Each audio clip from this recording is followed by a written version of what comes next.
ಪತ್ರಿಕಾಗೋಷ್ಠಿ ಎಲ್ಲ ಹಿರಿಯರಿಗೆ ಕಿರಿಯರಿಗೆ ಎಲ್ರಿಗೂ ನಮಸ್ಕಾರ. ಇವತ್ತು ಪ್ರೆಸ್ ಮೀಟ್ ಇಟ್ಟಂಥ ಉದ್ದೇಶ, ಇತ್ತೀಚಿನ ದಿನಗಳಲ್ಲಿ ಏನಾಯಿತು, ಹೇಗಾಯಿತು, ಹೆಂಗಾಯ್ತು ಎಲ್ಲರಿಗೂ ಗೊತ್ತಿರುತ್ತೆ. ಸಿನಿಮಾ ರಿಲೀಸ್ಗಿಂತ ಮುಂಚೆ ಒಳಗಡೆ ಹೋಗಿ ನಾನು ರಿಲೀಸ್ ಆಗೋ ವರ್ಷದೊಳಗಡೆ ಏನೇನು ಆಯಿತು ಅನ್ನೋದು ಹೊರಗಡೆ ಬಂದ ಮೇಲೆ ನನಗೆ ಗೊತ್ತಾಗಿದ್ದು. ಚಿಕ್ಕಪುಟ್ಟು ನಾನು ಕೆಲವೆಲ್ಲ ಕ್ಷಮೆ ಕೇಳಿದ್ದೀನಿ, ಅದು ಎಲ್ಲೋ ಒಂದು ಕಡೆ ಒಬ್ರಿಗೆ ಗೊತ್ತಾಗಿರುತ್ತೆ, ಎಲ್ಲೋ ಅಂತ ಕೂತ್ಕೊಂಡು ಮಾತಾಡಿದ್ದೀನಿ. ಬಟ್ ಕೆಲವರಿಗೆಲ್ಲ ಕ್ಲಾರಿಟಿ ಇರಲ್ಲ, ಒಂದೊಂದು ಸತಿ ಒಂದೊಂದು ಸ್ಟೇಟ್ಮೆಂಟ್ ಇದೆ ಅನ್ನೋ ಥರ ಇದೆ ಕೆಲವರಿಗೆ.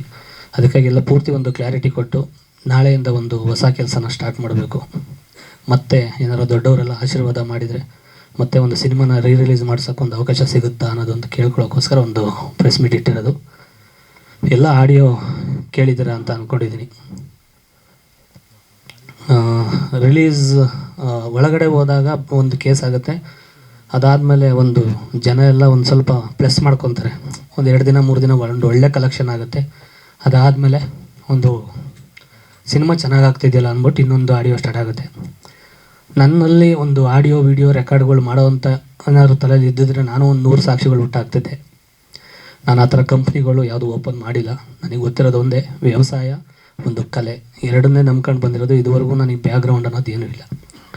ಇಲ್ಲೇನು ಮಾತಾಡಿದ್ದೀನಿ, ಅವ್ರು 3 ಜನದ ಆಶೀರ್ವಾದ ತಗೊಂಡು ಹೋಗ್ಬೇಕು, ಅವ್ರ ಆಶೀರ್ವಾದ ತಗೊಂಡು ಬೆಳಿಬೇಕು ಅಂದ್ಕೊಂಡದ್ದನ್ನು ಏನು ಆಡಿಯೋ ಕಂಪ್ನಿ ಆಡಿಯೋದವ್ರು ಮಾಡಿದ್ದಾರೆ ಅವ್ರ ಜೊತೆ ಪೂರ್ತಿ ಹೇಳ್ಕೊಂಡಿದ್ದೀನಿ. ನನ್ನ ಕಷ್ಟ ಸುಖಗಳನ್ನೆಲ್ಲ 15 ದಿವಸಕ್ಕೆ ವಾರಕ್ಕೆ ಒಂದು ಜಗಳಗಳು ಆಗ್ತಾನೇ ಇದ್ದು, ಏನೇನೋ ಆಗ್ತಾನೇ ಇದ್ದು, ಮಧ್ಯ ಕಾಲಿಗೆಲ್ಲ ಬಿದ್ದು ಕೇಳ್ಕೊಂಡಿದ್ದೀನಿ. ಸಿನಿಮಾ ರಿಲೀಸ್ ಅನೌನ್ಸ್ ಆದಾಗ ಡೇಟು ದಿನ ಜಾಸ್ತಿ ಆಗ್ತಾನೇ ಹೋಗ್ತಾಯಿತ್ತು. ನಾನು ಯಾರಿಗೂ ಹೇಳ್ಕೊಂಡಿರಲಿಲ್ಲ. ಹೇಳ್ಕೊಂಡು ನಾನು ಏನಾದರೂ ನನ್ನ ಹೆಂಡ್ತಿ ಕರ್ಕೊಂಡೋಗಿ ಏನಾದರೂ ಒಂದು ಕಂಪ್ಲೇಂಟ್ ಕೊಟ್ಟಿದ್ರೆ ಅದು ಬೇರೆ ಥರ ಆಗಿರೋದು. ಬಟ್ ಜನ ಸಿನಿಮಾ ಗಿಮಿಕ್ ಅಂತಾರೆ ಅಂದ್ಬಿಟ್ಟು ನಾನು ತುಂಬ ಸಾಕಾರೆ. ನಾನು ಇದುವರೆಗೂ ಯಾವ ಸ್ಟೇಷನ್ ಮೆಟ್ಲು ಹೊತ್ತಿಲ್ಲ, ಯಾವ ಕೋರ್ಟು ಕಚೇರಿ ಅಂತ ಹತ್ತಿಲ್ಲ. ನಮಗೆ ಯಾಕೆ ಬೇಕಪ್ಪ ಬೇಡ ಅಂತ. ಯಾಕೆಂದರೆ ಸುಮಾರು ಕೆಲಸಗಳಿರೋದ್ರಿಂದ ನಾನು ಅದಕ್ಕೆ ಕೆಲಸಕ್ಕೆ ಹೋಗಿಲ್ಲ. ಬಟ್ ಹಿಂಗಾಗತ್ತೆ ಅಂತ ಅಂದ್ಕೊಂಡಿರಲ್ಲ. ನನ್ನ ಒಂದು ಬ್ಯಾಡ್ ಲಕ್. ಸ್ಟಾರ್ಟಿಂಗು ಆಡಿಯೋ ಕೇಳಿದಾಗ 100ಕ್ಕೆ 200% ಅದು ನಂದಲ್ಲ ಅಂತಲೇ ಅಂದ್ಕೊಂಡಿದ್ದೆ ನಾನು. ಯಾಕೆಂದರೆ ಒಂದೊಂದು ವೇರಿಯೇಷನ್ ಒಂದೊಂದು ಥರ ಇದೆ. ಸ್ಟಾರ್ಟಿಂಗ್ ಆಡಿಯೋ ಕೇಳಿದಾಗ ಅವ್ರ ವಾಯ್ಸ್ ಎಲ್ಲ ಪೂರ್ತಿ ಮ್ಯೂಟಾಗಿ ನಂದು ಮಾತ್ರ ಬರೀ ಅವರು ಅಂದಿದ್ದಾರೆ ಅಷ್ಟೇ, ಮಿಕ್ಕಿದ್ದೆಲ್ಲ ಕಟ್ಟಾಗಿದೆ. ಈಗ ಪೂರ್ತಿ ಬಿಟ್ಟರು ಆಡಿಯೋಗೂ ಅದಕ್ಕೂ ನೀವು ಒಂದು ಸತಿ ನೋಡಿದರೆ ಅದು ಈಗ ಏನು ಮಾತಾಡಿದ್ರು ಅದು ಸಮರ್ಥನೆ ಅಂತ ಅನಿಸುತ್ತೆ. ಬಟ್ ನಾನು ಸ್ಟಾರ್ಟಿಂಗು ಇಲ್ಲ ನಂದಲ್ಲ ಅಂದಿದ್ದೆ ಒಂದು ಕಡೆ ಒಳ್ಳೆಯದು ಅಂತ ಅನಿಸುತ್ತೆ. ಏಕೆಂದರೆ ಹಂಗೆ ಅಂದಿದ್ದಕ್ಕೆ ಯಾರು ಬಿಟ್ಟಿದ್ದು ಅಂತ ಗೊತ್ತಾಗಿದ್ದು. ನನಗೆ ಯಾರು ಬಿಟ್ಟವ್ರೆ ಅಂತ ನನಗೆ ಗೊತ್ತಿಲ್ಲ. ಯಾಕೆಂದರೆ ಅವ್ರು ಒಂದು ಹಿಂಟ್ ಕೊಟ್ಟಿದ್ರು, ಈ ಆಡಿಯೋ ನಾವು ನಿಮ್ಮ ಫ್ರೆಂಡ್ ಸರ್ಕಲಲ್ಲಿತ್ತು, 50,000 ಕೊಟ್ಟು ತೊಗೊಂಬಂದಿದ್ದೀವಿ, 50,000 ಕೊಟ್ಟು ಡಿಲೀಟ್ ಮಾಡಿಸಿದ್ದೀವಿ, ಅದೊಂದು ಬಿಟ್ಟರೆ ಸಾಕು ಇಡೀ ಕರ್ನಾಟಕ ಜನತೆ ನಿಂಗೆ ಹೊಡಿತಾರೆ. ಹಂಗೆ ಅಷ್ಟೊಂದು ದ್ವೇಷ ಯಾಕೆ? ಇಷ್ಟೊಂದು ದ್ವೇಷ ಮಾಡೋ ಬದಲು ಒಂದಿಷ್ಟು ವಿಷಯ ಕೊಟ್ಬಿಟ್ಟಿದ್ರೆ ಚೆನ್ನಾಗಿರೋದೇನೋ ಅಂತ ಅನಿಸುತ್ತೆ. ಬಟ್ ಅವ್ರು ಕೊಟ್ಟಿರೋ ಕೇಸ್ ಏನು, ಅವ್ರು ಹೋರಾಡ್ತಾರೆ, ಯಾವುದು ಆಡಿಯೋ ಬಗ್ಗೆ ಹೋರಾಡ್ತಾ ಇದ್ದಾರೆ ಏನಕ್ಕೆ ಅಂತ ಗೊತ್ತಿಲ್ಲ. ಬಟ್ ನನಗೆ ಅದು ಕೇಸ್ ಬಗ್ಗೆ ನಾನೇನು ತಲೆ ಕೆಡಿಸ್ಕೊತಿಲ್ಲ. ಅದು ಕಾನೂನಿದೆ, ಅದೇನಾಗಬೇಕು ಅದಾಗ್ತಿದೆ. ಬಟ್ ಈ 3 ಜನ ಮೇಯ್ನ್ ಇವ್ರ ಹತ್ರ ಏನು ಹೇಳ್ಕೊಂಡಿದ್ದೆ, ಮನೆಗೆ 2-3 ದಿನ ಕಂಟಿನ್ಯೂ ನಮಗೆ ಜಗಳಗಳು ಆಗ್ತಾನೆ ಇತ್ತು. ಅದರಲ್ಲಿ ಒಬ್ರದ್ದು ಹುಡುಗಂದೊಬ್ಬಂದು ವಾಯ್ಸ್ ಬರುತ್ತೆ, ಅಲೋಕ್ ಅಂತ. ಅವನು ಹೆವಿ ಟ್ಯಾಲೆಂಟೆಡ್. ಅವನು ಟೋಟಲ್ ಒಂದು 69 ರೆಕಾರ್ಡ್ ಮಾಡ್ಯವನೆ. ನನಗೆ ರೆಕಾರ್ಡ್ ಮಾಡೋ ಬುದ್ಧಿ 1% ಇಲ್ಲ. ನನ್ನ ಮೊಬೈಲ್ ಇವಾಗಲೂ ಕೊಡ್ತೀನಿ, ಒಂದು ರೆಕಾರ್ಡು ಇಲ್ಲ ನನ್ನ ಹತ್ರ. ಪ್ರತಿ ಒಂದು ದಿವಸ ಮೊಬೈಲ್ನೂ ಕತ್ಕೊಂಡು ಹೋಗಿದ್ದಾನೆ. ಮೇ ಬಿ ಮೊಬೈಲ್ ಕತ್ಕೊಂಡು ಹೋಗಿದ್ದೇನೋ, ಮೇ ಬಿ ಅವರವರ ಚಾಟ್ ಮಾಡ್ಕೊಂಡು ಸ್ಕ್ರೀನ್ಶಾಟ್ ಏನೋ ತಗೊಂಡವ್ರೆ ಅನ್ನೋದು ನನಗೆ ಈಗ ಗೊತ್ತಾಗ್ತಿದೆ. ಆ ಸ್ಕ್ರೀನ್ಶಾಟ್ ಕೆಲವೆಲ್ಲ ಮೆಸೇಜ್ಗಳು ಅವರವರೇ ಮಾಡ್ಕೊಂಡು ತಗೊಂಡು ವಾಟ್ಸಪ್ ಕಳಿಸ್ಬಿಟ್ಟು ಕ್ಲಿಯರ್ ಚಾಟ್ ಹೊಡೆದವ್ರಂತೆ. ಅದು ನನಗೆ ಗೊತ್ತಿಲ್ಲ. ಈ ಆಡಿಯೋ ಮನೆಗೆ ಒಂದು ದಿವಸ ಜಗಳಾಡಿ ಮತ್ತೆ ಬೆಳಿಗ್ಗೆ ಫೋನ್ ಮಾಡಿದರು, ಜಗಳಾಡಲ್ಲ ಇನ್ಮೇಲೆ ಹೊಡೆದಾಡಲ್ಲ ಅಂತ. ಆಯಿತು, ಸಂಜೆ ಒಂದಾಗೋಣ ಚೆನ್ನಾಗಿರೋಣ ಅಂತಲೇ ಕರೆದಿದ್ದವರು. ಅವ್ರಿಗೆ ಹೇಳ್ತಾರೆ CCTV ಫುಟೇಜು ಅದೇನೇನೋ ಹೇಳ್ತಾರೆ, ನನಗೆ ಗೊತ್ತಿಲ್ಲ. ಅವರೆಲ್ಲ ಅದೇ ಕೆಲಸ ಆಗಿರೋದ್ರಿಂದ ಎಲ್ಲ ಗೊತ್ತು ಅವ್ರಿಗೆ. ಬಟ್ ನಾವೇನು ಅಂದರೆ ನಾವು ಸ್ವಲ್ಪ ಹಳ್ಳಿಯಿಂದ ಬಂದಿರೋದ್ರಿಂದ ಪಟ್ಟಂತ ಹೋಗಿ ಹಳ್ಳಿಗೆ ಬೀಳೋದು, ಮಾತಾಡ್ಬಿಡೋದು, ಏನೇನು ಮಾತಾಡ್ತೀವೋ ನಮಗೂ ಗೊತ್ತಿರಲ್ಲ. ಅವ್ರ ಹತ್ರ ನಾನೇನು ಇದುವರೆಗೂ ನಮ್ಮ ಫ್ರೆಂಡ್ ಸರ್ಕಲೆಲ್ಲ ಕೇಳೋದಷ್ಟೇ, ಯಾವತ್ತೂ ಒಂಚೂರು ಕುಡ್ದಿದ್ದವನು ಹೆಂಗೆ ಕುಡ್ದೆ, ಏನೋ ನಾವು ಪಾರ್ಟಿ ಕೂತ್ಕೊಂಡಾಗ ಅದು ಕುಡಿತೀನಿ, ಜ್ಯೂಸ್ ಕುಡಿತೀನಿ ಅಂತಿದ್ದವನು ಅದು ಹೆಂಗೆ ಕುಡ್ದೆ ಅಂತ ಕೇಳ್ತಾರೆ. ನಾನು ಪ್ರತಿಯೊಂದು ಎಣ್ಣೆ ಕುಡಿದಿರೋದು ಅವರ ಜೊತೆಯಲ್ಲಿದ್ದಾಗಲೇ 3 ದಿವಸ. ನಾನು ಪೂರ್ತಿ ಡಯಟ್ ಇದ್ದವನು. ಸಿನಿಮಾಗೋಸ್ಕರ ತುಂಬ ಅಂದರೆ ತುಂಬ. ನಮ್ಮ ತಾಯಿ ಐಸೋವಾಡಲ್ಲಿದ್ದಾಗಲೂ ಕೂಡ ಜಿಮ್ಗೆ ಹೋಗಿದ್ದೀನಿ ಹಾಸನದಲ್ಲಿ. ನನ್ನ ಹೆಂಡ್ತಿ ಉಳಿಯೋದೇ ಇಲ್ಲ ಅನ್ನೋ ಟೈಮಲ್ಲಿ ಒಂದು 6 ತಿಂಗಳಲ್ಲಿ ಮೈಸೂರಲ್ಲಿದ್ದಾಗ ಅಲ್ಲೂ ಕೂಡ ಜಿಮ್ ಹಿಡ್ಕೊಂಡು ಹೋಗಿದ್ದೀನಿ. ಎಲ್ಲರೂ ಕೇಳೋರು, ಐಸೋವಾಡಲ್ಲಿ ಇಟ್ಕೊಂಡು ನೀನು ಜಿಮ್ಗಿಲ್ಲ ಸರ್, ಸಿನಿಮಾ ಶೂಟಿಂಗ್ ಸ್ಟಾರ್ಟ್ ಆಗ್ತಿದೆ, ಚೆನ್ನಾಗಿ ಕಾಣ್ಬೇಕು. ನಾನು ಇಷ್ಟು ಶ್ರಮ ವಹಿಸ್ತವನು, ನನ್ನ ಗುಂಡಿ ನಾನು ತೋಡ್ಕೊಳ್ಳಲ್ಲ. ಇವ್ರಿಗೆ ಏನು ನನ್ನ ಎಣ್ಣೆ ಕುಡಿಯೋ ಜೊತೆಲಿ ಕೂತ್ಕೊಂಡಾಗ ಮಾತಾಡಿದ್ದು ಈ ಅಲೋಕನನ್ನು ಲೇಡೀಸು ಇಬ್ಬರು ಸೇರ್ಕೊಂಡು ಮಾತಾಡ್ಬೇಕಾದ್ರೆ ನಾನು ತುಂಬ ಖುಷಿ ವಿಚಾರಗಳನ್ನ ಹೇಳ್ಕೊಂಡಿದ್ದೀನಿ. ನಾನು ಶಿವಣ್ಣ ಅವರ ಟೈಟ್ಲು ಸಿಕ್ಕಿದ್ದು ನಾನು ಅವ್ರು ಮೀಟ್ ಮಾಡಿಸ್ತೀನಿ ಅಂದರೆ ಯೋಗರಾಜ್ ಭಟ್ರು ಸರ್ ಹೇಳಿದ್ದಾರೆ, ನಮ್ಮ ಟ್ರೈಲರ್ ಲಾಂಚ್ ಮಾಡಿಸ್ತೀನಿ ಅಂತ ಹೇಳಿದ್ದಾರೆ, ಇದನ್ನು ಹೇಳಿದ್ದಾರೆ, ಅವ್ರ ಕೈಲಿ ಮಾಡಿಸ್ತೀನಿ, 2ನೇ ವಾರಕ್ಕೆ ನಾನು ಕರೆಸ್ತೀನಿ ಥಿಯೇಟ್ರಿಗೆ, ಶಿವಣ್ಣವ್ರಿಗೆ ಸಿನಿಮಾ ತೋರಿಸ್ತೀನಿ ಅಂತಲೂ ಹೇಳಿದ್ದೀನಿ. ದರ್ಶನ್ ಸರ್ದು ಅವತ್ತಿನ 1-2 ವಾರ ಹಿಂದೆ ಮುಂದೆ ದರ್ಶನ್ ಪುಟಾಣೆ ಸರ್ ಹತ್ರ ಮಾತಾಡ್ಕೊ ಬಂದಿದ್ದೆ, ಸರ್ ಒಂದೇ ಒಂದು ಬೈಟ್ಸ್ ಕೊಡಿ ದರ್ಶನ್ ಸರ್ ಕೈಲಿ, ಒಂದೇ ಒಂದು ಬೈಟ್ಸ್ ಕೊಡಿಸಿ ಪ್ಲೀಸ್ ಸರ್ ಅಂತ ಹೇಳಿ ಅದೆಲ್ಲ ಇವ್ರ ಹತ್ರ ಚರ್ಚೆ ಮಾಡಿದ್ದೆ ಅವತ್ತಿನ ದಿವಸ. ಅದೇನು ರಾತ್ರಿ ನಡೆಯುತ್ತೆ ಅವತ್ತಿನ ದಿವಸ. ಧ್ರುವಣ್ಣವ್ರ ಬಗ್ಗೆ ಪ್ರತಿಯೊಂದು ಗೊತ್ತಿತ್ತು ಅವರಿಗೆ. ಪೋಸ್ಟರ್ ಲಾಂಚ್ ಮಾಡಿದ್ದು ತುಂಬ ರೀಚ್ ಆಗಿದೆ. ಅವ್ರ ಫ್ಯಾನ್ಸ್ ಪೇಜಲ್ಲೆಲ್ಲ ಎಲ್ಲ ಕಡೆ ಹಾಕಿದ್ದಾರೆ ನಮ್ಮದೆಲ್ಲ ಸಿನಿಮಾ ಪ್ರಮೋಷನು. ಸಿನಿಮಾನು ನೋಡ್ತೀನಿ ಅಂತಲೂ ಕೂಡ ಹೇಳಿದರು. ಇಷ್ಟೆಲ್ಲ ಒಂದು ಖುಷಿ ವಿಚಾರ ಹಂಚ್ಕೊಂಡಿದ್ದು ಅಷ್ಟೇ. ಅದು ಮುಗಿದ ಮೇಲೆ ಡ್ರಿಂಕ್ಸ್ ಅಷ್ಟು ಅವರೇ ಕೊಟ್ಟಿದ್ದು ಅವ್ರ ಮನೇಲೇ ಕೊಟ್ಟಿದ್ದು. ಅದು ಲೇಬಲು ಇರಲಿಲ್ಲ, ಏನೂ ಇರಲಿಲ್ಲ. ನನಗೆ ಏನು ಹೇಳಿದ್ರು ಅಷ್ಟು ದಡ್ಡನಾಗೋರು ನೀನು ಅಂತ ಅನ್ಬೋದು.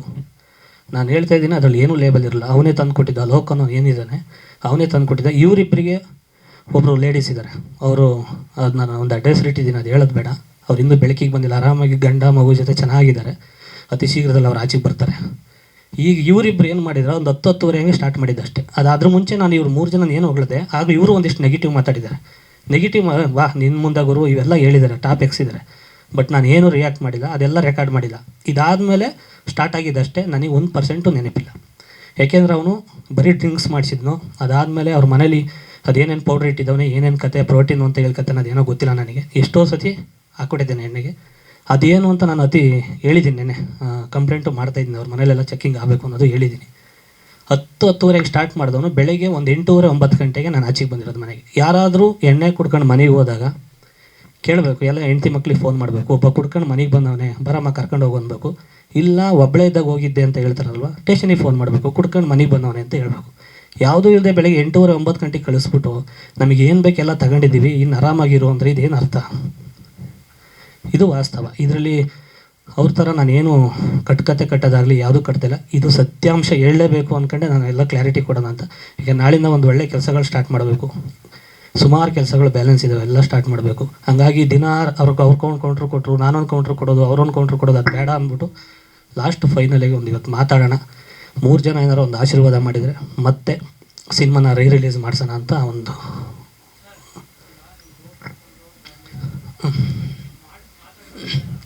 ಸರ್ ಎಲ್ಲರೂ ಹೇಳ್ತಾರದು ಅದೇ. ಮಾತಾಡಿರೋದು ನಂದೇ ವಯಸ್ಸು ಸರ್, ನಾನು ಇಲ್ಲ ಅಂತ ನಾನು ಹೇಳ್ತಿಲ್ಲ.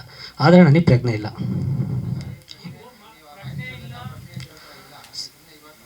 ಅಲ್ಲ ಸರ್, ಕಟ್ಕತೆ ಅಂತ ನಾನು ಹೇಳ್ತೀನಿ.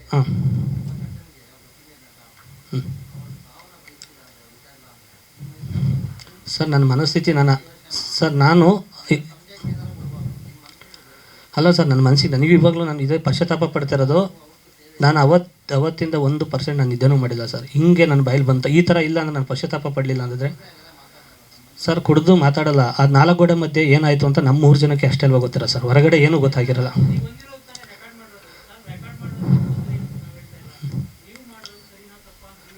ಅಲ್ಲ ಸರ್, ಈಗ ಅಷ್ಟೊತ್ತು ಒಂದು ಪಾಸಿಟಿವ್ ಮಾತಾಡಿರ್ತೀನಿ, ಅದನ್ನು ಬಿಟ್ಟು ಇಷ್ಟು ಮಾತ್ರ ರೆಕಾರ್ಡ್ ಮಾಡ್ತಾರೆ ಅಂದರೆ ನನಗೆ ಅನಿಸಿದ ಪ್ರಕಾರ ನಮ್ಮ ಹಳ್ಳಿ ಕಡೆ ಗೊತ್ತಿಲ್ಲ ಹೆಂಗೆ ಏನು ಅನ್ಕತೆ ಗೊತ್ತಿಲ್ಲ. ನೀನು ತಾಕತ್ತಿದ್ರೆ ಬೈ ಅನ್ಬೋದು, ಏನನ್ನೋದು ನನಗೆ ಗೊತ್ತಿಲ್ಲ. ನನಗಂತೂ 100% 10 ಗಂಟೆ ಆದಮೇಲೆ ಬೆಳಗ್ಗೆ 10:30 ಗಂಟೆ ನನಗೆ ಇನ್ನೂ ಭಯ ಇರೋದೇನೆಂದರೆ ಬೇರೆ ಏನಾರು ವೀಡಿಯೋ ಮಾಡ್ಕೊಂಡೋದಿರೋದು ಇನ್ನೂ ಭಯ ಇದೆ ನನಗೆ. ಅಷ್ಟೆಲ್ಲ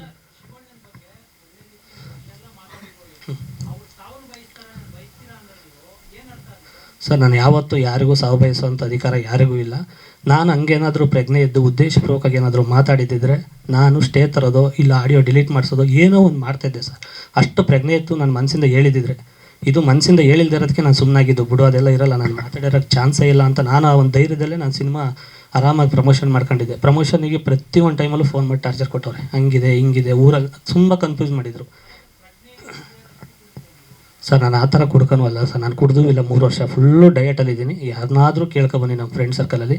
ನಾನು ಸಿಕ್ಕಾಕೊಂಡಿದ್ದು ಹೆಂಗೆ ಅಂದರೆ ನನ್ನ ಸಿನಿಮಾ ಜೀವನ, ನನ್ನ ಉಸಿರು ಅಂತ ಸಿನಿಮಾನ ಪ್ರೀತಿಸ್ತಾನೆ. ಅವ್ರಿಗೆ ಗೊತ್ತು ಸಿನಿಮಾ ವೀಕ್ನೆಸ್ ಅನ್ನೋದು ಗೊತ್ತು ಅವರಿಗೆ. ಆ ವೀಕ್ನೆಸ್ ಇಟ್ಕೊಂಡು ರಿಲೀಸ್ ಡೇಟ್ ಹತ್ರ ಬಂದಂಗೆ ಸುಮಾರು ಬ್ಲ್ಯಾಕ್ ಮೇಲ್ ಮಾಡ್ಕೊಂಡಿದ್ದಾರೆ. ನಾನು ಕಂಪ್ಲೇಂಟ್ ಕೊಟ್ಟಿದ್ರೆ ತುಂಬ ಚೆನ್ನಾಗಿರೋದು, ಬಟ್ ಕೊಟ್ಟಿದ್ರೆ ಸಿನಿಮಾ ಪ್ರಚಾರಕ್ಕೆ ಗಿಮಿಕ್ ಅಂತಾರೆ ಅನ್ನೋ ಉದ್ದೇಶಕ್ಕೆ ನಾನೇನೂ ಕೊಟ್ಟಿಲ್ಲ. ಹಾಗಾಗಿ ಪಶ್ಚಾತ್ತಾಪ ಡೈಲಿ ಪಡ್ತಾನೇ ಇದ್ದೀನಿ. ಈಗ ಇವರಿಗೆ ಧ್ರುವಣ್ಣವರಿಗೆ ಬಂದ ತಕ್ಷಣ ನಾನು ಅಲ್ಲಿ 2-3 ದಿವಸ ಆದಮೇಲೆ ನಾನು ಹಂಗೇನಾದ್ರು ಉದ್ದೇಶಪೂರ್ವಕವಾಗಿ ಮಾತಾಡಿದರೆ ರಿಲೀಸ್ ಆದಮೇಲೆ ನಾನು ಊರಿಗೆ ಎಲ್ಲರೂ ಹೋಗ್ಬಿಟ್ಟು ಕಣ್ಣಿಗೆ ಕಾಣ್ದಂಗೆಲ್ಲ ಇದ್ಬಿಡ್ತಿದ್ದೆ. ಪಶ್ಚಾತ್ತಾಪ ಯಾಕೆ ಪಡ್ತಾ ಇದ್ದೀನಿ ಅಂದರೆ ಇಷ್ಟು ವರ್ಷ ಜರ್ನಿ, ಒಂದು 16-17 ವರ್ಷದ ಮೇಲೆ ಆಯಿತು ಜೂನಿಯರ್ ಆರ್ಟಿಸ್ಟ್ಗಳಾಗಿ ಮಾಡಿ, ಕೃಷಿಯಿಂದ ಬಂದು ಆರ್ಕೆಸ್ಟ್ರಾಗಳಲ್ಲಿ ಸುಮಾರು ಸ್ಟೇಜ್ಗಳು ಹಂಚ್ಕೊಂಡು ಆರ್ಕೆಸ್ಟ್ರಾ ಈವೆಂಟ್ಗಳು ಮಾಡ್ಕೊಂಡು ಸುಮಾರು ನಮ್ಮ ಟೀಮವ್ರಿಗೆ ಎಷ್ಟೋ ಜನಕ್ಕೆ ನಾನು ಕೆಲಸಗಳು ಕೊಟ್ಟಿದ್ದೀನಿ ಆರ್ಕೆಸ್ಟ್ರಾಗಳು ಮಾಡ್ಕೊಂಡು. ಇಷ್ಟೆಲ್ಲ ಮಾಡಿದವನು ನನ್ನ ಗುಂಡಿನ ನಾನು ತೋಡ್ಕೊತೀನಿ ಸರ್. ಯಾಕೆಂದ್ರೆ ನನಗೆ ಇನ್ನೂ ಸಿನಿಮಾಗಳು ಮಾಡಬೇಕು ಅನ್ನೋ ಒಂದು ಜಾಸ್ತಿ ಇದೆ ನನಗೆ. ಕಲೆನ ನಂಬಿ ಬಂದಿರೋನು. ಬೇರೆ ನನಗೆ ಬ್ಯಾಕ್ಗ್ರೌಂಡ್ ಆಗಲಿ ದುಡ್ಡಾಗಲಿ ಹಂಗೆಲ್ಲ ಇದ್ದಿದ್ದರೆ ನನ್ನ ಜೊತೆ ಇರೋರೇ ಹೋಗ್ಬಿಟ್ಟು ಅವ್ರಿಗೆ ಹೊಡೆದು ಸಾರಿ ಕೇಳಿಸ್ಬಿಡೋರು, ಇದು ಆಡಿಯೋ ಫೇಕ್ ಅಂತ ಹೇಳು ಅಂತ ಅವ್ರ ಕೈಲೇ ಹೊಡೆದು ಕೇಳಿಸಿರೋರು. ಬಟ್ ನಮಗೆ ಹೊಡೆಯೋಕ್ಕೂ ದುಡ್ಡಿಲ್ಲ, ಹೊಡ್ಸೋಕ್ಕೂ ದುಡ್ಡಿಲ್ಲ. ನಮಗೇನು ಈ ದುಡ್ಡಿಲ್ದ್ರೆ ಏನು ಹೇಳ್ತೀವಿ, ದೇವರಿದ್ದಾನೆ ಅಂತೀವಿ, ಇಲ್ಲ ಕರ್ಮ ರಿಟರ್ನ್ ಅಂದ್ಕೊಂಡು ಏನೋ ನಮಗೆ ನಾವು ಸಮಾಧಾನ ಮಾಡ್ಕೊತೀವಿ ಅಷ್ಟೇ. ಇನ್ನೇನು ಮಾಡೋದು ಹೇಳಿ.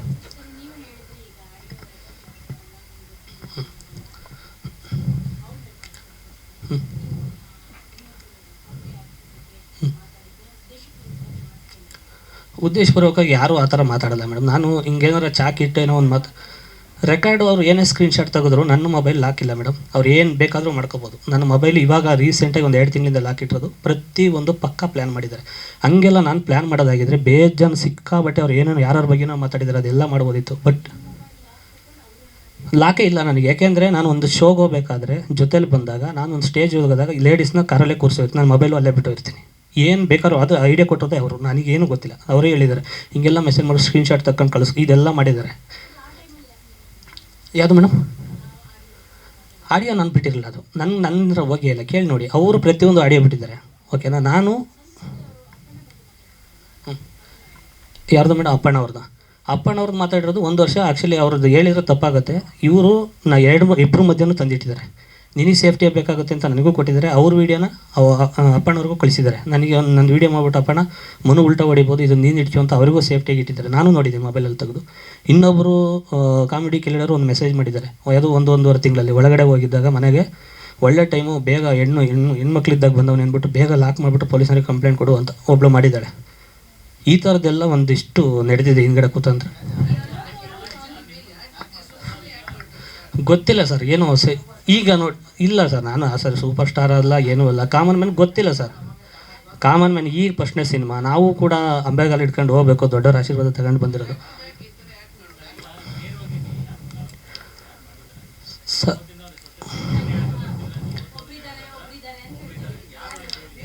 ಇಲ್ಲ ಸರ್, ಅದು ಈಗ ಏನಂತಂದರೆ ಕಂಡೀಷನ್ ಬೇಲ್ ಮೇಲೆ ಬಂದಿರೋದ್ರಿಂದ ನಾನು ಯಾರ ಬಗ್ಗೆನೂ ಮಾತಾಡೋಂಗಿಲ್ಲ. ಇದು ಅದಕ್ಕೆ ನಾನು ಏನು ಸಂತ್ರಸ್ತೆ ಅವ್ರ ಹೆಸರು ನಾನು ಹೇಳ್ತಾ ಇಲ್ಲ. ನಾನು ಹೇಳ್ತಾ ಇರೋದು ಒಂದು ಆಡಿಯೋಕ್ಕೆ. ಯಾಕೆ ಅಂದರೆ ನನ್ನ ಕೆರಿಯರಿಗೆ ಡ್ಯಾಮೇಜ್ ಆಗಿರೋದು ಅದೊಂದೇ. ಮಿಕ್ಕಿದ್ದು ಏನಿದೆ ಅದು ಕಾನೂನು ಏನಿದೆ ಅದು ನೋಡ್ಕೊತಾ ಇದೆ. ಇದಕ್ಕೆ ಬ್ಯಾಕ್ಗ್ರೌಂಡ್ ಇರೋದು ಯಾರು ಏನು ಕತೆ ಅನ್ನೋದು ನನಗೆ ಇನ್ನೊಂದು ವಾರ 15 ದಿವಸದಲ್ಲಿ ನನಗೆ ಒಂಚೂರು ಬೇಲ್ದೇನೋ ಇದಾಗಿರೋದ್ರಿಂದ, ಕಂಡೀಷನ್ ಬೇಲ್ ಇರೋದ್ರಿಂದ ನಾವು ಕೋರ್ಟಲ್ಲಿ ಇದು ಮಾಡ್ಕೊಂಡೆ ಮಾತಾಡಬೇಕು ಮೇಡಮ್. ಅದಕ್ಕೋಸ್ಕರ ಅಲೋಕ್ ಅನ್ನೋರು ಅವರು ಸುಮಾರು 7-8-10 ವರ್ಷದಿಂದಲೇ ಜೊತೆಲಿದ್ದಾರೆ. ಇವತ್ತು ಜೊತೆಲಿದ್ದಾರೆ, ಅವತ್ತು ಜೊತೆಲಿದ್ದಾರೆ. ಗೊತ್ತಿಲ್ಲ ಅವ್ರು ಏನು ಕೆಲಸ ಮಾಡ್ತಾರೆ ಏನನ್ನೋದು ಗೊತ್ತಿಲ್ಲ. ಪ್ರತಿ ಸತಿನೂ ಅವ್ರ ಮನೇಲೇ ಇದ್ದಾರೆ. ಆಚೆ ಕಡೆಯಿಂದನೂ ಕೂಡ ಫುಲ್ಲು ಜೇಬಿಗೆ ರೆಕಾರ್ಡ್ ಹಾಕೊಂಡೇ ಬಂದಿದ್ದಾರಂತೆ. ಅವರು ಹೇಳ್ತಾ ಇರೋದು ಪ್ರತಿಯೊಂದು ರೆಕಾರ್ಡು. ಯಾರ್ಯಾರ ಜೊತೆ ಮಾತಾಡಿದ್ರೆ ಅವ್ರು ಸುಮಾರು ರೆಕಾರ್ಡು ಕೇಳಿದರೆ ಆಟೋಮೆಟಿಕ್ ಆಗುತ್ತಂತೆ. 24/7 ಅವ್ರದ್ದು ರೆಕಾರ್ಡಲ್ಲೇ ಇರುತ್ತಂತೆ. ಕೇಳಿದ್ರೆ ಹೀಗೆ ಹೇಳ್ತಾವ್ರು ಹಂಗಂತ. ಗೊತ್ತಿಲ್ಲ ಅವ್ರು ಏನಕ್ಕೆ ರೆಕಾರ್ಡ್ ಮಾಡಿದ್ರು ಏನೋ ಗೊತ್ತಿಲ್ಲ. ಇವ್ರದ್ದು ಒಂದು ನನಗೆ ಅನಿಸಿದ್ದು ಸಿನಿಮಾ ಈ ಒಂದು ದೊಡ್ಡ ಬ್ಯಾನರ್ ಅಂತನೋ, ಇಲ್ಲ ಈ ಸಿನಿಮಾ ಏನಾರು ಕ್ಲಿಕ್ ಆಗುತ್ತೆ ಅಂತನೋ, ಇಲ್ಲ ಇಷ್ಟು ದೊಡ್ಡ ಬಜೆಟ್ ಅಂತ ಈ ಟೈಮಲ್ಲಿ ಮಾಡಿದರೆ ನಿಜವಲ್ಲ ನಾನೇ ಸರೆಂಡರ್ ಆಗ್ಬಿಡ್ದು. ಇಲ್ಲಪ್ಪ ಕರೆಕ್ಟ್ ನಾನು ಮಾತಾಡೋದೆಲ್ಲ ಏನು ಬೇಕಾದ್ರೂ ಶಿಕ್ಷೆ ಕೊಡಿ ಅಂತ ಹೇಳಿದೆ. ಸಿನಿಮಾ ಒಂದಿಷ್ಟು ಕನಸುಗಳನ್ನ ಇಟ್ಕೊಂಡು ನಾಳೆ ನಂಗೆ ಇವತ್ತಾಯ್ತಲ್ಲ, ಅದು ನನಗೆ ಆಗ್ತಿಲ್ಲ. ಯಾಕೆಂದರೆ ಪ್ರಮೋಷನಿಗೆ ನೀವು ನೋಡಿರಬೇಕು, ಊಟ ಮಾಡಿದ ಸರ್ 1 ತಿಂಗಳು ಬಸ್ ಸ್ಟ್ಯಾಂಡ್ ಎಲ್ಲ ನೋಡಿದ್ದೀರ ಪ್ರಮೋಷನು. ಆ ಪ್ರಮೋಷನ್ನು ಮಾಡಿದ್ದಕ್ಕೆ ಏನಾದರೂ ಹಿಂಗೆ ಆಯ್ತಾ, ಈ ಸಿನಿಮಾ ಏನಾದರೂ ಮುಂದಕ್ಕೆ ಹೋಗ್ಬಿಡುತ್ತಾ ಅನ್ನೋ ಗೊತ್ತಿಲ್ಲ. ನೆಕ್ಸ್ಟ್ ಸಿನಿಮಾ ಮಾತುಕತೆ ಆಗಿರೋದು ನಾನು ಇವ್ರಿಗೆ ಹೇಳಿದ್ದೆ 2ನೇ ಸಿನಿಮಾ ಹಿಂಗೆ ಆಗ್ತಿದೆ, ಒಂದಿಷ್ಟು ಬಜೆಟ್ ಅಂತಲೂ ಇವರ ಬಜೆಟ್ ತಲೆ ಹೇಳಿದೆ, ಇದು ಎಷ್ಟು ಖರ್ಚಾಗಿದೆ ಅಂತಲೂ ಹೇಳಿದೆ. ಒಂದು 2.25-3 ಕೋಟಿ ಇದು ಬಜೆಟ್ ಇದು. ಇದಾದಮೇಲೆ ನೆಕ್ಸ್ಟ್ ಸಿನಿಮಾದು ಕೂಡ ಯಾರ್ಯಾರು ಗೆಸ್ಟ್ ಅಪಿಯರೆನ್ಸ್ ಇದ್ದಾರೆ ಅನ್ನೋದು ಕೂಡ ಅವ್ರಿಗೆ ಹೇಳಿದ್ದೆ. ಅದು ಮಾತುಕತೆ ಆಗಿತ್ತು. ಇದಕ್ಕೇನಾದರೂ ಮುಂದೆ ಹೋಗ್ಬಿಡ್ತಾನ ಏನು ಕತೆ ಅದು ಗೊತ್ತಿಲ್ಲ. ನಾನು ಬೇರೆ ಹಿಂಗೆ ರೆಕಾರ್ಡ್ ಬಿಡೋದು, ಆಡಿಯೋ ಬಿಡೋ ಬದಲು ನಮ್ಮವ್ರು ಏನಾದರೂ ಒಂದು ಒಳ್ಳೆ ಸಿನಿಮಾ, ನೀನು ಇಷ್ಟು ಕೋಟಿದು ಮಾಡ್ತೀನಿ, ನಾನು ಇಷ್ಟು ಕೋಟಿದು ಮಾಡ್ತೀನಿ ಬಾ ಅಂದ್ರೆ ನನಗೂ ಖುಷಿ ಆಗೋದು. ಇವ್ರು ಆಡಿಯೋ ಮೂಲಕ ಕಾಂಪಿಟೇಷನ್ ಕೊಡ್ತೀನಿ, ವೀಡಿಯೋ ರೆಕಾರ್ಡ್ ಬಿಟ್ಟು ನಿನ್ನ ಮೇಲೆ ಕೊಡ್ತೀನಿ, ಅದಲ್ಲ. ನಾನು ಕಾಂಪಿಟೇಟರ್ ಕೊಡೋಕ್ಕಲ್ಲ. ನಾನು ಈ ಈಗ ಅಂಬೆಗಾಲ ಇಡ್ತಿರೋದು. ಬೇಜಾರೇನಂತಂದರೆ ಸುಮಾರು ಎಷ್ಟೋ ವರ್ಷಗಳಿಂದ ಸಿನಿಮಾ ಕಟೌಟ್ ನೋಡಬೇಕು ಅಂತ ಒಂದು 2-3 ಸಿನಿಮಾ ಮಾಡಿದೆ. ಯಾವ ಕಟೌಟು ನಾವು ನೋಡೋಕ್ಕಾಗಿಲ್ಲ. ಈ ಸಿನಿಮಾ ಮೂಲಕ ನಾವು ಒಂದು 50 ಅಡಿ ಎಷ್ಟು ಕಟೌಟ್ ಹಾಕಿದ್ರು. ನಾಳೆ ಕಟೌಟ್ ಅನ್ನಂಗೆ ಇವತ್ತು ಒಳಗಡೆ ಹೋಗ್ತೀನಿ. 1 ತಿಂಗಳು ಪ್ರಮೋಷನ್, 1 ತಿಂಗಳು ನೀವು ನೋಡಿರ್ಬೋದು. ಎಲ್ಲೆಲ್ಲಿ ಹಳ್ಳಿನೂ ಬಿಟ್ಟಿಲ್ಲ. ನಾನು ಎಲ್ಲ ಕಡೆ ಪ್ರಮೋಷನ್ ಮಾಡಿದ್ದೀನಿ. 24/7 ಮಾಡಿದ್ದೀನಿ ಸರ್. 2 ಗಂಟೆ ರಾತ್ರಿ ಏನು ಒಂದು ಬಿರಿಯಾನಿ ಅಂಗಡಿ ಓಪನ್ ಇರುತ್ತೆ ಅಲ್ಲಿಗೂ ಕೂಡ ಹೋಗಿ ಪ್ರಮೋಷನ್ ಮಾಡಿದ್ದೀನಿ. ಅಷ್ಟು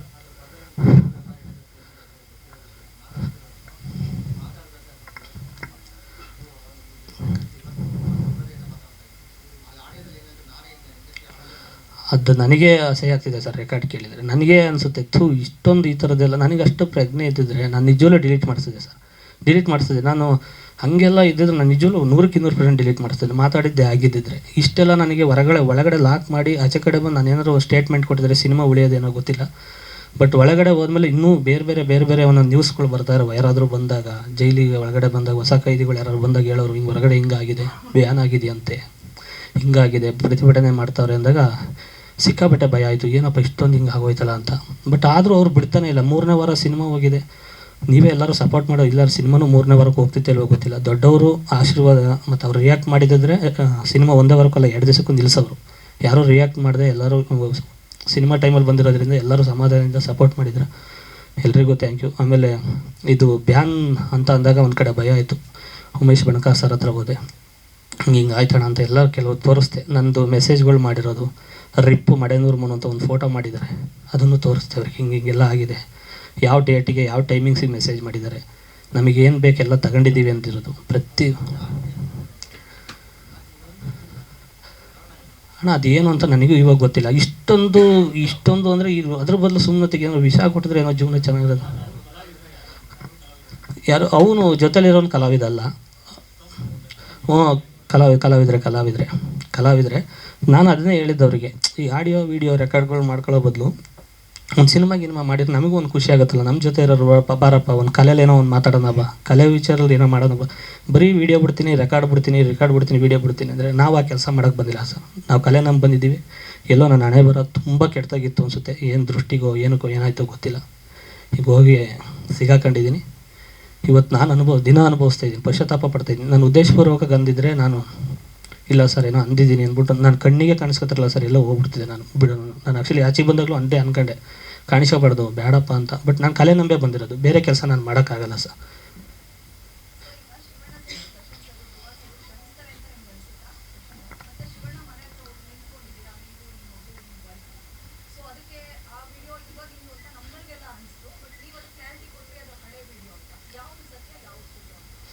ಅದು ಹಳೆ ವೀಡಿಯೋನೇ. ಅಂದರೆ ಜೈಲಿಂದ ರಿಲೀಸ್ ಆದಾಗ ಸುಮಾರು ಜನ ನಾನು ಆಚೆ ಬಂದು ಒಂದು 2 ದಿನ ಆದ್ಮೇಲೆ ಫೋನ್ ಮಾಡಿದರು, ಹೋಗಿಲ್ವಾ, ಎಷ್ಟು ದುರಾಂಕಾರ. ಒಂದು 2-3 ದಿವಸ ಕಂಟಿನ್ಯೂ ಕಾಲ್ ಮಾಡಿದ್ದಾರೆ. ಅವ್ರು ಹೆಂಗಿದೆಯಾ ಅಂತ ಕೇಳ್ಕೊಂಬಿಟ್ಟು ಅದನ್ನೂ ರೆಕಾರ್ಡ್ ಮಾಡಿದ್ದಾರೆ. ನಾನು ಏನೋ ಮಾತಾಡ್ಬಿಡ್ತೀನಿ, ಇಲ್ಲ ಸರ್ ಹಿಂಗೆ ಆಗೋಯ್ತು, ಅದನ್ನು ರೆಕಾರ್ಡ್ ಮಾಡಿ ಬಿಟ್ಟಿದ್ದಾರೆ. ನಾನು ಒಂದು 2-3 ದಿವಸ ಹೋದೆ. ಅಂದರೆ ನಾವು ತಪ್ಪು ಮಾಡಿದ್ದೀವಿ, ನಾವು ಹೋಗಿ ಕಾಯಲೇಬೇಕು ಅದನ್ನು. ಯಾಕೆಂದ್ರೆ ಅದು ದೊಡ್ಡ ತಪ್ಪು ಮಾಡಿರೋದು, ಹೋಗಿ ಕಾಯಲೇಬೇಕು. ಹೋಗಿದ್ದೀನಿ. ಒಂದು 3 ದಿವಸ ಶಿವಣ್ಣ ಅವ್ರು ಇರಲಿಲ್ಲ. ಅದಾದಮೇಲೆ ಒಂದು ವಾರ ಆದಮೇಲೆ ಮತ್ತೆ ಫೋನ್ ಮಾಡಿದರು, ಹೋಗಿದ್ಯಾ ಏನು ಕತೆ ಅಂತ ಅಂದಾಗ, ಇಲ್ಲ ಸರ್ ಹೋಗಿದ್ದೆ. ಮತ್ತು ಎಲ್ಲೂ ಏಕೆ ಇಲ್ಲ, ಏನೂ ಮಾಡೇ ಇಲ್ಲ ಅಂತ.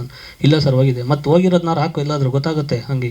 ಆಗ ಒಂದು 2 ನಮಗೆ ಗೊತ್ತಿರೋ ಸ್ನೇಹಿತರಿಗೆ ಒಂದು 2 ವೀಡಿಯೋ ಕೊಟ್ಟೆ, ಸರ್ ಹೋಗಿದ್ದೆ ಶಿವಣ್ಣ ಅವ್ರು ಇರಲಿಲ್ಲ ಅಂತ. ಅದು ಪಾಸಿಟಿವ್ ಆಗಿ ನೆಗೆಟಿವ್ ಆಯಿತು. ಶಿವಣ್ಣವ್ರು ಬಾಗಿಲು ತೆಗಿಲಿರುವಂತೆ ಹಿಂಗೆಲ್ಲ ಆಯಿತು. ಶಿವಣ್ಣವ್ರು ಮನೇಲಿ ಇರಲಿಲ್ಲ, ಸ್ವಲ್ಪ ಟೈಮ್ ತಗೊಂಡಿದ್ದಾರೆ. ಯಾಕೆಂದರೆ ಇದು ಅಂದಿರೋದು ಇದಲ್ಲ. ನಾನು ಫಾಲೋ ಮಾಡ್ತಾನೆ ಇದ್ದೀನಿ. ಕ್ಷಮಿಸ್ತಾರೆ ಅನ್ನೋದು ಗ್ಯಾರಂಟಿ 100% ಇದೆ. ನನ್ನ ಇಲ್ಲ ಅಂದರೆ ನನಗೂ ಭಯ ಸ್ಟಾರ್ಟ್ ಆಗೋದು. ಆ ನಂಬಿಕೆ ಮೇಲೆ ಇವತ್ತು ಕೂಡ ಉಸಿರಾಡ್ತಾ ಇದ್ದೀನಿ. ಇವತ್ತು ಬೆಂಗಳೂರಲ್ಲೇ ಯಾಕೆ ಕಲೆನ ನಂಬ್ಕೊಂಡು ಯಾಕೆ ಒದ್ದಾಡ್ತಾ ಇದ್ದೀನಿ ಅಂದರೆ, ಅವ್ರು ಏನಾದರೂ ಕ್ಷಮಿಸಿದ್ರೆ ಅನ್ನೋ ಒಂದೇ ಒಂದು ಸ್ಟೇಟ್ಮೆಂಟ್ ಕೊಟ್ಟರೆ 100% ಮತ್ತೆ ಒಂದು ಸಿನಿಮಾನ ರಿಲೀಸ್ ಗ್ಯಾರಂಟಿ ಮಾಡ್ತೀನಿ.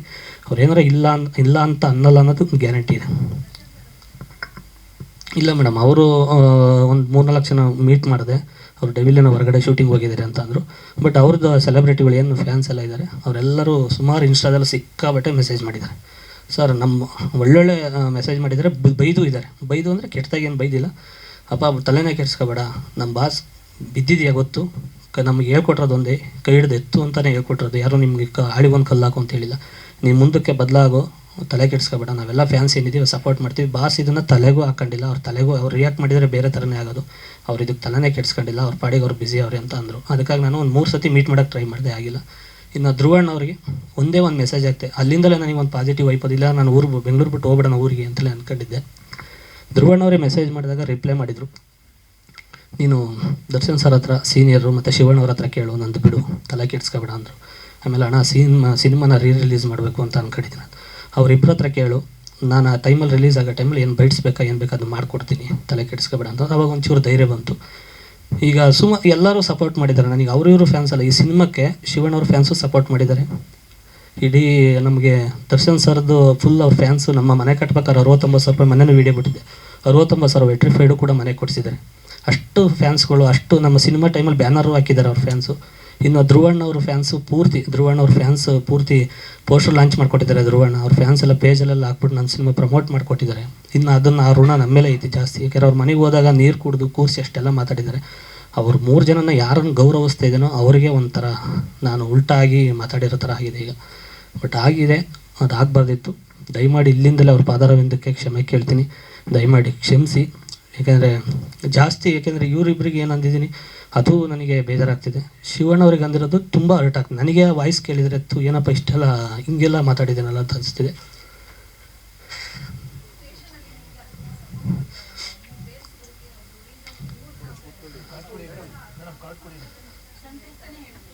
ಯಾವುದು ಮೇಡಮ್? ಅದು ಗೊತ್ತಿಲ್ಲ ಮೇಡಮ್. ಅದು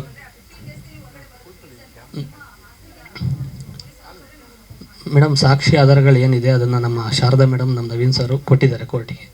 ಜಡ್ಜ್ ಅದೆಲ್ಲ ಪರಿಶೀಲಿಸಿ ಬೇಲ್ ಕೊಟ್ಟಿದ್ದಾರೆ. ಅದು ಬಿಟ್ಟರೆ ಪೊಲೀಸ್ ಸ್ಟೇಷನಲ್ಲಿ ನನಗೆ ಇದುವರೆಗೂ ನಂಬರ್ ತೆಗೆದು ನೋಡಿ ಎಷ್ಟು ಸತಿ ಫೋನ್ ಮಾಡಿದ್ದೀನಿ, ನಾನು ಫೋನೂ ಮಾಡಿಲ್ಲ. ಅವ್ರಿಗೇನಿದೆ ನಾನು ಕೋರ್ಟಿಗೆ ಕಳಿಸಿದ್ರು, ಅದಾದಮೇಲೆ ನಾನು ಮಾತಾಡಿಸಿಲ್ಲ. ಒಂದು ದಿವ್ಸ ಮಾತ್ರ ಕರೆದ್ರು ಸೈನ್ ಹಾಕ್ಬೇಕು ಅಂತ ಸೈನ್ ಹಾಕಿ ಬಂದಿದ್ದೀನಿ ಅಷ್ಟೇ. ಅದು ಬಿಟ್ಟರೆ ನಾನು ಇನ್ನೇನು ಅದಕ್ಕೆ ಹೋಗಿಯೂ ಇಲ್ಲ. ಬಟ್ ಇವ್ರು ಏನಕ್ಕೆ ಹಂಗೆ ಮಾಡ್ತಾಯಿದ್ರು ನನಗೂ ಗೊತ್ತಿಲ್ಲ ಮೇಡಮ್. ಅದು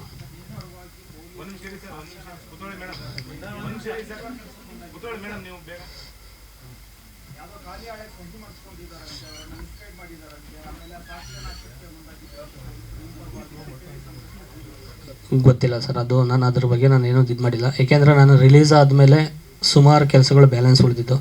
ಊರಿಗೆ ಹೋದೆ, ಸುಮಾರು ಕೆಲಸಗಳು ಮಾಡಿದೆ. ಸುಮಾರು ಅಂದರೆ ಸಿಕ್ಕಾಬಟ್ಟೆ ಕೆಲಸಗಳು. ನಾನು ಏಕೆಂದರೆ ಮನೇಲಿ ಸಿಕ್ಕಾಬಟ್ಟೆ ಜವಾಬ್ದಾರಿಕೆ ಇಲ್ಲ ಅಂದಿದ್ರೆ ನಾನು ಈ ಥರ ಏನೋ ಮಾಡ್ಕೊಂಡು ಸುಮ್ಮನೆ ಕೆರ್ಕೊಂಡು ಏನೋ ಗಾಯ ಮಾಡ್ಕೊತಾನೆ ಇದ್ದೆ.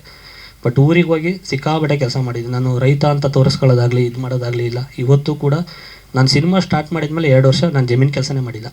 ಇವಾಗ ಊರಿಗೆ ಹೋಗಿ ತೋಟ ಎಲ್ಲ ಕ್ಲೀನ್ ಮಾಡಿ ಒಂದಿಷ್ಟು ಲೋನ್ಗಳು ಕ್ಲಿಯರ್ ಮಾಡಿ, ಏನೇನೋ ಸ್ವಲ್ಪ ಸೊಸೈಟಿ ಲೋನ್ಗಳಿತ್ತು ಅದು, ಆಧಾರ್ ಕಾರ್ಡ್ದವರು ಏನೇನೋ ಸಿಕ್ಕಾಬಟ್ಟೆ ಕೆಲಸಗಳಿದ್ದಾವೆ, ಎಲ್ಲ ಮುಗಿಸಿ ಬಂದಿದ್ದೀನಿ. ಇಲ್ಲ ಸರ್, ಈಗ ಡೈರೆಕ್ಟರ್ ಸರ್ನ ಮೀಟ್ ಮಾಡಿದೆ. ಈಗ ಪ್ರೊಡ್ಯೂಸರನ್ನ ಮೀಟ್ ಮಾಡಬೇಕು. ಸುಮಾರು ಎಲ್ಲರಿಗೂ ಹೊರಟಾಗಿದೆ. ಈಗ ಮೊದಲಿಗೆ ನನಗೆ ಈ ಶಿವಣ್ಣವರ ಒಂದು ಆಶೀರ್ವಾದಕ್ಕೆ ಕಾಯ್ತಾ ಇದ್ದೀನಿ. ದಿನ ಬೆಳಗ್ಗೆ ಎದ್ದರೆ ಒಂದೊಂದು ಸೆಕೆಂಡು ಕೂಡ ಕಾಯ್ತಾ ಇದ್ದೀನಿ. ಅವರು ಒಂದು ಮಾತು ಕ್ಷಮಿಸಿದ್ದೀನಿ ಅಂತ ಅಂದ್ಬಿಟ್ರೆ ನಾನೆಲ್ಲ ಒಂದು ಉಸಿರಾಡ್ಕೊಂಡು ನಿಜವಲ್ಲೂ ಜೀವನ ಪೂರ್ತಿ ಅವ್ರಿಗೆ ಚಿರಋಣಿಯಾಗಿ ನಾನು ಜೀವನ ಸಾಕೊಂಡು ಒಂದು ಬದಲಾಗಿ ಹೋಗ್ತೀನಿ ಅನ್ನೋದು ನನಗೆ ತುಂಬ ಕಾನ್ಫಿಡೆಂಟ್.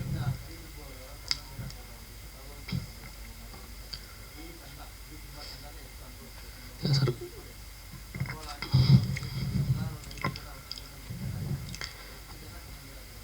ಗೊತ್ತಾಯ್ತು ಸರ್. ನಾನು ಮಾಡಿದ್ರಿಂದ ಸುಮಾರು ಜನ ಸ್ಟ್ರಗಲ್ ಪಟ್ಟಿದ್ದಾರೆ. ಹೀರೋಯಿನ್ ಈ ಮೌನ ಗುಡ್ಡಮನೆಯವರು, ಸಂತೋಷ್ ಸರ್ ನಮ್ಮ ಪ್ರೊಡ್ಯೂಸರು, ಯೋಗರಾಜ್ ಭಟ್ರು ಸರ್, ನಮ್ಮ ರಾಮ್ ಸರು, ಇಡೀ ಚಿತ್ರತಂಡ, ಕರಿಸುಬ್ಬು ಸರ್, ನಾಣಿ ಸರ್, ಎಲ್ಲರಿಗೂ ಕೂಡ ಇಲ್ಲಿಂದನೇ ಕ್ಷಮೆ ಕೇಳ್ತೀನಿ. ದಯಮಾಡಿ ನನ್ನ ಕ್ಷಮಿಸಿ. ನನ್ನಿಂದ ಎಲ್ಲರೂ ತಲೆ ತಗ್ಸಂಗಾಗಿದೆ. ಇಡೀ ಸ್ನೇಹಿತರು ನಮ್ಮ ಹಳ್ಳಿ ಕಡೆ ಸಿಕ್ಕಾಬಟ್ಟೆ ಬೇಜಾರಾಗಿದ್ದಾರೆ. ನಾನು ಮೊನ್ನೆ ಹೋದಾಗಲೂ ಸುಮಾರು ಜನ ಕೇಳ್ತಿದ್ರು, ಸಿನಿಮಾ ಟೈಮಲ್ಲಿ ಹಿಂಗೆ ಆಗ್ಬಿಡ್ತಲ್ಲ. ಸುಮಾರು ಜನ ಅಂದರು. ಕೆಲವರೆಲ್ಲ ನಮ್ಮೂರಲ್ಲೆಲ್ಲ ಸುಮಾರು ಜನ ಕೇಳ್ತಿದ್ರಂತೆ, ನಿಮ್ಮೂರು ಹುಡುಗನ ಅಂತೆ ಹಿಂಗೆಲ್ಲ ಅಂದೆ. ಸುಮಾರು ಜನ ತಲೆ ತಗ್ಸಿದ್ರೆ ನನ್ನಿಂದ. ಈಗ ಏನು ಆಶೀರ್ವಾದ ಇವ್ರದ್ದೆಲ್ಲ ಸಿಕ್ಕಿದ್ರೆ ಖಂಡಿತ ಇದೆಲ್ಲ ಸರಿ ಹೋಗುತ್ತೆ ಅಂತ ನಂಬಿದ್ದೀನಿ. ಭಗವಂತ ಏನು ಮಾಡ್ತಾನೆ ನೋಡ್ಬೇಕು ಸರ್.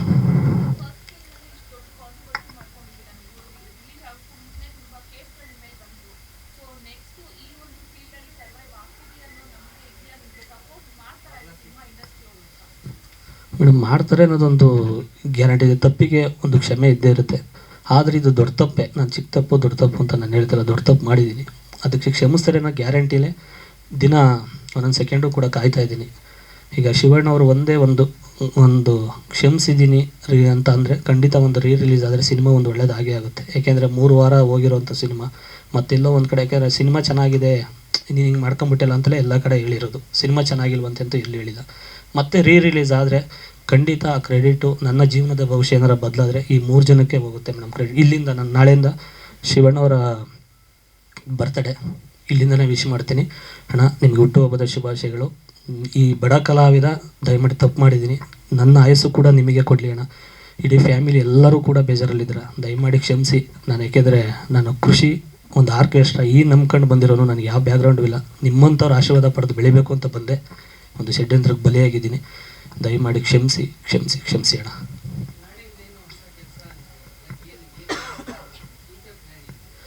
ಫ್ಯೂಚರ್ ಈಗ ಏನು ಸಿನಿಮಾ ಗೊತ್ತಿಲ್ಲ. ಶಿವಣ್ಣವ್ರು ಏನಾರು ಕ್ಷಮಿಸಿದರೆ ಇನ್ನೊಬ್ಬರು ಸಿನಿಮಾ ಮಾಡಬೇಕು ಅಂತ ಇದ್ದಾರೆ. ಅದೊಂದು ಸ್ಕ್ರಿಪ್ಟ್ ವರ್ಕ್ ಸ್ಟಾರ್ಟ್ ಮಾಡಬೇಕು ಅಂತ ಇದ್ದಾರೆ. ಅದೊಂದು ಇನ್ನು ಅದಾದಮೇಲೆ ಒಂದು ಕೃಷಿಯಲ್ಲಿ ನಾನು ಸುಮಾರು 2 ವರ್ಷದ ಮುಂಚೆ ನಾನು ಏನೋ ಸ್ವಲ್ಪ ಬೇರೆ ಪ್ಲ್ಯಾನ್ ಮಾಡಿಟ್ಟಿದ್ದೆ. ಒಂದು ಏನೇನೋ ಸ್ವಲ್ಪ ಪರ್ಸ್ನಲ್ ಏನೇನೋ ಮಾಡಿದ್ದೆ, ಅದು ಸ್ಟಾರ್ಟ್ ಮಾಡ್ಬೇಕು ಸರ್. ಅದು ಮಾಡಿ ಒಂದು 2-2.5 ತಿಂಗಳಾದ್ಮೇಲೆ ಅದು ಉದ್ಘಾಟನೆಗೆ ಎಲ್ಲ ಅನುಮತಿ ಕೊಟ್ಟರೆ ಇವು 3 ಜನದ ಆಶೀರ್ವಾದ ತಗೊಂಡೆ ನಾನು ಲಾಂಚ್ ಮಾಡಿಸ್ತೀನಿ.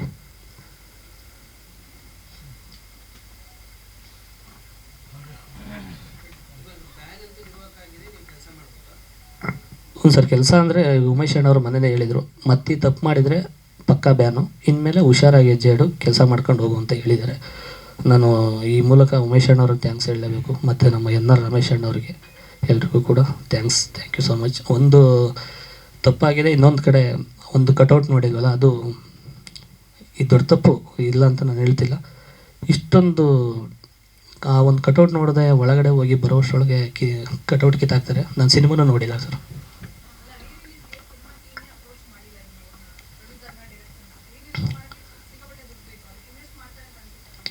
ಮೇಡಮ್, ಖಂಡಿತ ಶಿವಣ್ಣವ್ರದ್ದು ಒಂದೇ ಒಂದು ಆಶೀರ್ವಾದ ಸಿಕ್ತು ಅಂದರೆ ಖಂಡಿತ ನಾನು ಕೈ ಕಾಲು ಹಿಡಿದಾಗಲೇ ಅವ್ರನ್ನ ಕರ್ಕೊಂಡು ಮತ್ತೆ ಟೀಮ್ ಏನೇನು ಆಗಿತ್ತು ಆ ಜಾಗದಲ್ಲಿ ಮತ್ತೆ ರೆಡಿ ಆಗ್ತೀನಿ. ಖಂಡಿತ ಮತ್ತೆ ಏನು ಟೀಮ್ ಇತ್ತು ಅದನ್ನು ನಾನು ಮಾಡೇ ಮಾಡ್ತೀನಿ ಮೇಡಮ್.